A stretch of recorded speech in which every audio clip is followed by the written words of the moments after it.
Now, we have 1 month until the end of the year. How are you going to spend it? You might be writing it off because 2025 didn't go as planned. Maybe you didn't reach your goals, or you didn't start that YouTube channel, or maybe you simply did not get rid of those bad habits.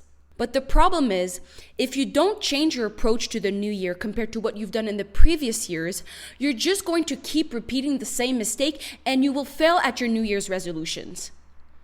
Nothing changes if nothing changes. So if you don't change how you prepare for the new year, you're simply going to relive the same exact year as 2025, and your life is not going to change.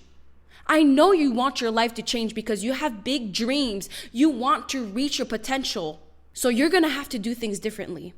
And I know you want this. I want this for myself. And that is why I was so compelled to create the December self-improvement challenge. Basically, I created a challenge in December where for the whole month, we are preparing for 2026. We have worksheets, we have daily tasks, we have a workbook, but all together, it's helping you design 2026 and prepare properly. So if you want to participate, it's not too late. It's the first link in my description. It's free, and I hope I see you there. But this is not the point of my video, okay? What I want to say is that it is so important for you to set yourself up for success in 2026. You need to review and close 2025. You cannot skip this first step. The biggest mistake most people do is jump into 2026 feeling hopeful, setting goals for themselves without really going back to the root of why they have failed at making progress in the past. Why have you not reached your goals in the past? Why is your life not changing the way that you want it to change? It's because there are some deeper layers that you need to face. And one of the ways that you face those layers is by reviewing your year so you can analyze your patterns. Most people just want to forget about their year because they're disappointed about not reaching their goals. And I am so drawn to do that as well because I am not happy about a lot of things about my year. There are so many goals I have failed to reach. I did not reach 100K on YouTube. I think I gained maybe 1,000 followers this whole year. Like, it did not progress nearly as much as I thought it would. I had also fitness goals. I had career goals as a professional soccer player that I did not reach at all. So far off. But if you're like me and you have failed at your goals, this is what you need to do to make sure it doesn't go to waste. You need to take out the biggest lessons of your year. And the way that you take out the lessons from the year is by learning from your patterns. So basically your actions, your reactions, your habits, your triggers, the choices that you keep repeating without realizing it. Because your life right now is the result of everything that you've done. You can't blame it on other people. Don't blame it on bad luck. Don't say that it's just not working for you. It's because of what you do. And a lot of what you do is based off your identity. But we're not going to go too much into that right now. That's going to be the topic of next video. But for now, what you need to focus on are 5 things. 1, what are your emotional patterns? So what were the dominant emotions from your year? Is it stress? Was it hesitation? Was it fear? Was it hope? Was it confidence? Your emotions reveal your mental environment, and that environment influences every decision that you make. The second thing that you need to understand about your year is your habits, the good and the bad. What did you do consistently, and what did you avoid consistently? Most people look at their goals and feel disappointed that they did not reach their goals in 2025, but they don't really think about the habits that built that year. Now, again, that's going to be the topic in my next video. Now, the third thing that you need to notice is what were your wins? Because as much as you think that 2025 was not as good as you thought, you still had some wins. And even in your failures, there were a lot of wins because you have lessons. There are things that you have learned, and ultimately that is a win because it is growth. But you can only make it a win if you're self-aware to notice that there are lessons for you to take away from.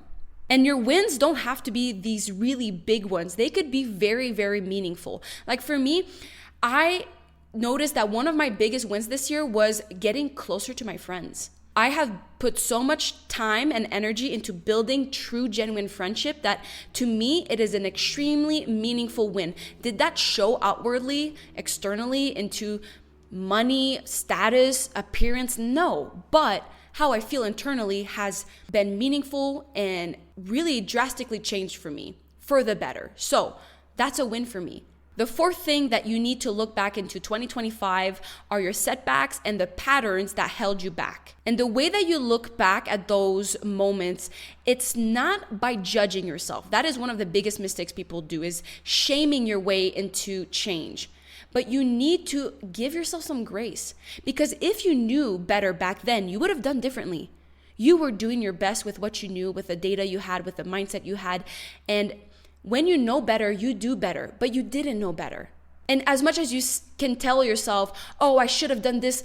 Yeah, you should have, but you couldn't, because that's not where your mind was at. Give yourself some grace. You just need to learn what triggers your reactions, because sometimes it's not what happens to you that makes it a big setback, but it's the way that you responded. So did you have a bad habit that you used to numb the failures? Or did you self-sabotage to distract yourself? You have to analyze your past with curiosity, not shame, okay? And now the fifth thing is to analyze the relationships and the environments around you. I'm not gonna go in too much detail about this one, because this will be another topic for the third video I'm going to make in this series, but you want to know the people or the things around you that accelerated your progress or held you back or drained you, because the external environment that you surround yourself with really impacts how you show up. And down the road, it impacts how your life looks, because you're the result of the 5 people you are closest to, or you are the result of the 5 pieces of content that you consume the most. That's also something. So you have to be careful about your environment, which is people and places. Now, you really have to take this seriously. I would suggest you take the first full week of December to really lock in and analyze your year. And if you need help with that, that's what the challenge is for. Go in the first link in my description, and if you go to the classroom tab, you will find the course, and it has all the details.